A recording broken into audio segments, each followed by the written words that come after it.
a woman, an interview with a woman with a man. What was that about you saw in the magazine? About being gay. Oh, yeah, yeah.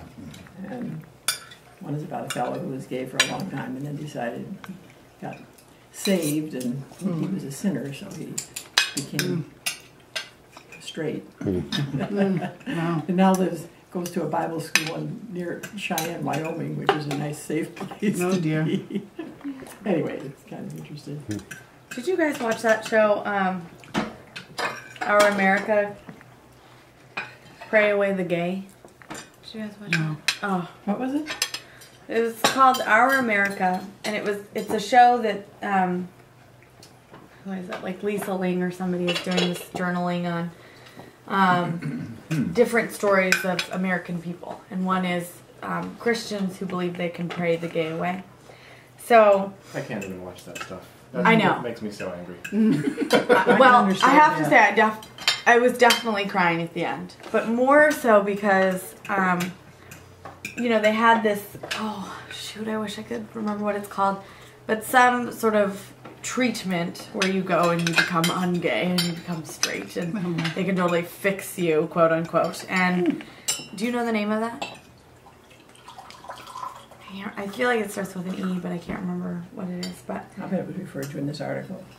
Maybe. So, one of the co-founders is founded that whole thing and now has become really clear that he's gay and that's just who he is. But really it was all about Christianity and homosexuality and are there people that can reconcile the two. And I was frustrated because there was nothing about the United Church of Christ or denominations that are open and affirming. But that's too bad. Yeah. Yeah. However, there's a camp in Minnesota called Camp Out, I think. Or no, that's the movie. Oh, okay.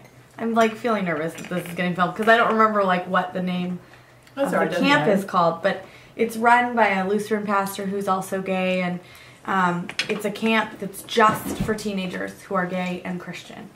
And they come and they talk about how do we reconcile both of these. And so this is where I'm crying at the end, is because they're like sort of re-baptizing them. They're reminding them of their baptism and the promise of baptism. Oh, how wonderful. And so they're down at this lake and he's got a mirror and this pastor's like, don't look at me, look at yourself in the mirror.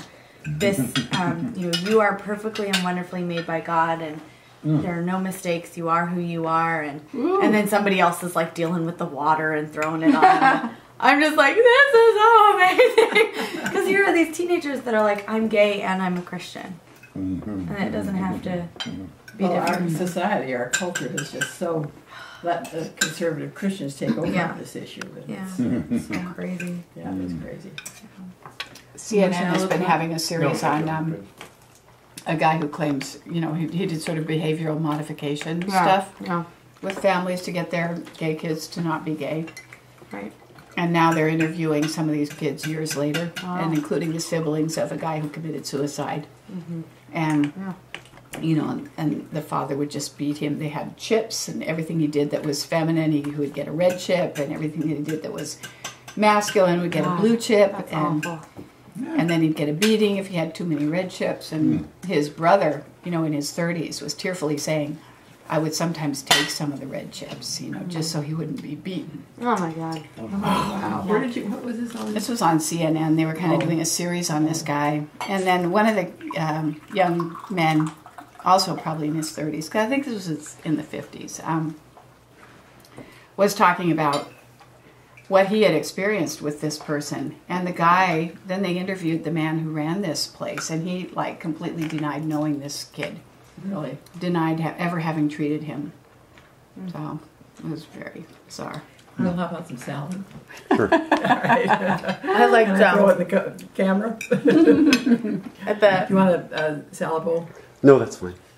The depth of cruelty, you know, in this sub-community is just, it's mind-boggling. How do they reconcile the cruelty of it with, you know, the essence of Christianity? I have no idea. Loving, and then how does forgiving. the media end up covering that, you know, so much, and to the exclusion of, you know, what I think is probably, you know, a liberal Christian majority in this country at this point that, you know, just doesn't have anything to do with that. That's a really good point. It really point. drives me nuts. Yeah. You'd think they could at least get both sides out there. Well, I wrote the national UCC. Did you? I said, if you have seen this, you must respond. Good. I'm wondering how you are going to respond. Good for you. Seen what exactly, Margaret? What is it you're referring to? The TV show, Our America Parade the Gay Way, and I wrote them and I like linked them to the show. I linked them to this other camp that is doing things. I was like, how can we get involved? And then I just wrote my friends at the national office. They're not necessarily in PR. I just wrote them and said, who do I talk to and how do we respond? How are we going to respond to this?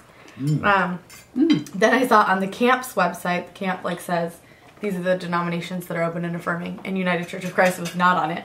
So I wrote the camp and was like, just so you know, I'm from the United Church of Christ and we are absolutely open and affirming. I would really like you to add us to your list of resources. Way to go. Boy, I have to say, good. I was like totally activist that day. I was like all about it. But it's good to get motivated like that and just really jump in. Yeah. But you know, it just, we had this leadership training for our conference in the UCC this last weekend, and one of the national folks was there with the God is Still Speaking campaign, and his question to us is, what is our vision, how is that a vocation in our conference, not work, but how is that our voice in the conference, but then how does the public know it? And I was like, I am glad you're asking that question, because I don't think we've done enough to get it out there. And it's not necessarily that everybody should convert to the United Church of Christ, although that would be nice. I just think people need to know that there's another kind of, like you said, like Christian majority that is...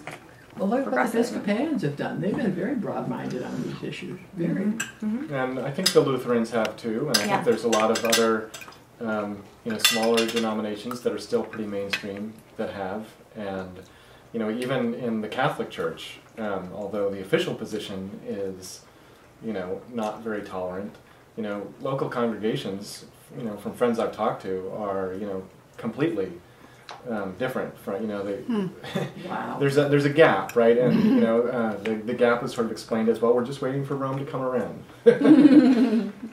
Interesting. And then yet the conservative Christians get all the...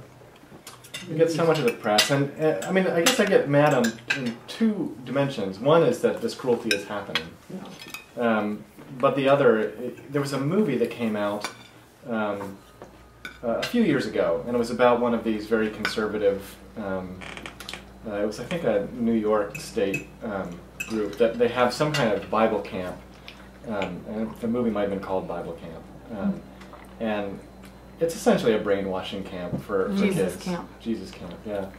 And it's awful. so the fact that this kind of thing exists, upsets me, and then the fact that a filmmaker will take this and basically film this as sort of a way of mocking religion and Christianity in general. So I get mad that it's happening, and then I get mad that it's being used to blanket portray Christians in general as being like this. Does anybody want more salad? That's what I'm trying to get at. Let's eat it up. That was a delicious salad, Mom. It was very good, and I am very full. Love the fruit. Save room for a brownie. And in honor of Father's Day, we have to have a brownie. Yay, Father's Day. Yeah. Woo-hoo.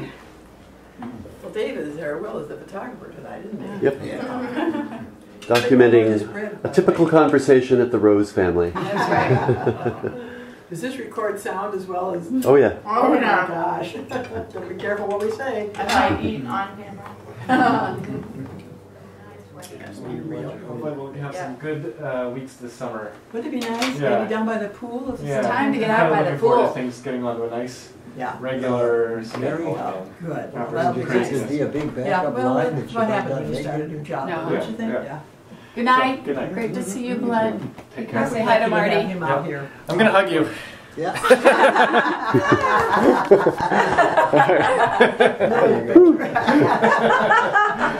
Good night. Hey, Take care, let's try to buddy. take this bottle of wine back that you brought. Oh, sure. Yeah, did you get, yeah. That's so crass. It is pretty crass, but that's the way I roll. Leave it here, and then you have to come back next week. That's right. Say hi to Marty. I will. Yeah. Yeah. Bye-bye. Bye. Tell Marty that we hope things are going well for him. I will. Okay. Bye-bye.